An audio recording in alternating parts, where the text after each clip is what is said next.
Hello, this is the Time News. Today, visit the principal attractive tourists of Paris, France. Number 1. Tower Eiffel. The Tower Eiffel is built of 1889.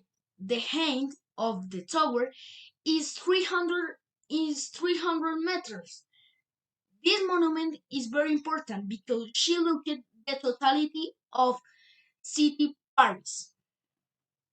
Next, it's the Iron of Tribute. This is important because of the story. She represents the person for death in the revolutions of France. Next is the river Seine. This is a traffic